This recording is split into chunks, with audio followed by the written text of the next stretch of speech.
Assalamualaikum warahmatullahi wabarakatuh.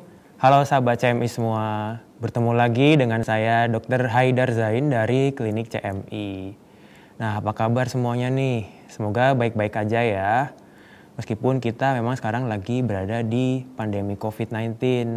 Tapi jangan patah semangat, harus tetap jaga kesehatan semuanya ya. Semoga kita selalu terhindar dari COVID-19. Nah, sekarang kita mau menjawab pertanyaan nih dari komentar-komentar yang ada di YouTube. Pertanyaan pertama. Dok, kok pas saya gatal-gatal, teman saya nyeletuk, hati-hati gagal ginjal, emangnya ada hubungannya? Ini pertanyaan dari Haifa Zulfani. Menarik banget ya pertanyaannya. Nah, kira-kira menurut teman-teman semuanya, ada nggak sih hubungannya antara gatal-gatal sama gagal ginjal? Kita cari tahu aja. Nah, ternyata ada loh hubungannya antara gatal-gatal sama gagal ginjal.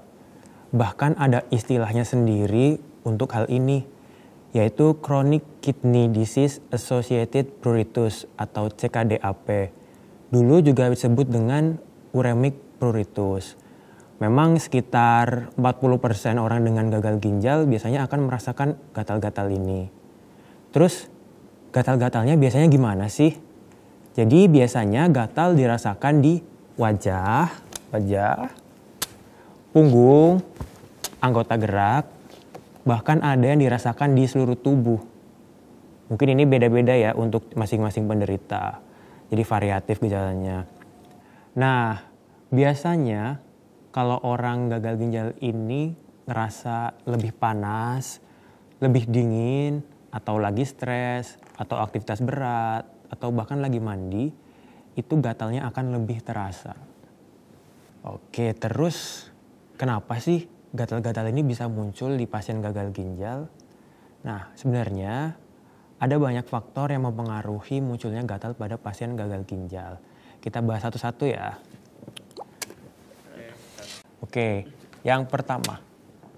Jadi penyebab pertama dari gatal-gatal pada pasien gagal ginjal ini yaitu kulitnya yang kering. Atau dalam bahasa latinnya adalah serosis.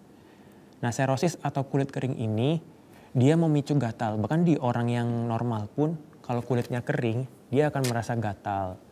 Terus kenapa sih pada pasien gagal ginjal ini kulitnya lebih kering? Jadi ada banyak sebab juga.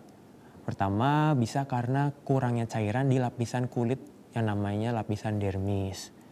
Nah, biasanya kalau orang yang mengalami gagal ginjal kan dicuci darah ya, atau didialisis. Nah, itu ada perpindahan cairan ke mesinnya. Jadinya cairan yang ada di dermis berkurang, akhirnya kulitnya jadi kering. Terus selain itu penyebab lainnya adalah karena terjadinya penyusutan dari kelenjar minyak atau kelenjar keringat yang ada di kulit. Akhirnya minyak alami dan keringat yang dihasilkan oleh tubuh kita jadi berkurang. Ini juga bikin serosis gitu. Terus yang kedua nih. Yang kedua itu adalah peningkatan zat-zat pruritogen. Apa itu zat-zat pruritogen?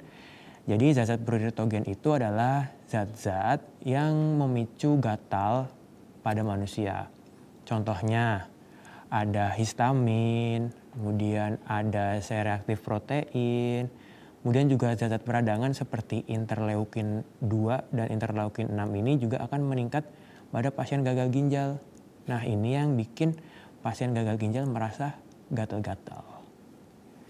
Lanjut yang ketiga, yaitu adanya ketidakseimbangan zat opioid. Apa sih zat opioid itu? Jadi simpelnya, opioid itu merupakan zat yang dapat menghalau rasa nyeri. Nah, selain itu opioid juga dia bisa memicu rasa gatal. Jadi jalur antara rangsang nyeri sama rasa gatal itu saling tumpang tindih. Nah, di penderita gagal ginjal ini terjadi overstimulasi atau stimulasi berlebihan dari opioid. Makanya timbul rasa gatal. Oke, jadi itu tadi 3 di antara sekian banyak sebab kenapa gatal muncul pada penderita gagal ginjal. Oke, jadi gimana teman-teman semua? Udah pada tahu ya, ternyata ada hubungannya antara gatal sama penyakit gagal ginjal. Tapi jangan mendiagnosis sendiri ya. Gak semua gatal itu penyebabnya adalah gagal ginjal. Dan gak semua gagal ginjal itu bisa bikin gatal. Terus misalkan nih, teman-teman punya keluhan gatal yang gak kunjung sembuh dan udah diobatin berbagai cara, dengan cara sendiri tapi belum didiagnosis oleh dokter, sebaiknya teman-teman memeriksakan diri ke dokter ya. Di klinik CMI, kami membuka poli umum untuk keluhan-keluhan umum juga seperti gatal-gatal. Selain itu, di klinik CMI juga ada laboratorium untuk memeriksakan fungsi ginjal kalian. Nah, kemudian untuk sahabat CMI semua atau ada saudaranya nih yang mengalami gagal ginjal dan sudah didiagnosis gagal ginjal oleh spesialis penyakit dalam, boleh datang ke CMI. Kami ada pilihan terapi komplementer. Jadi untuk melengkapi terapi hemodialisisnya. Gitu ya. Oke. Nah, mungkin itu aja dari saya. Kita akan kembali lagi dengan topik-topik yang menarik di video selanjutnya. Semuanya tetap sehat. Wassalamualaikum warahmatullahi wabarakatuh.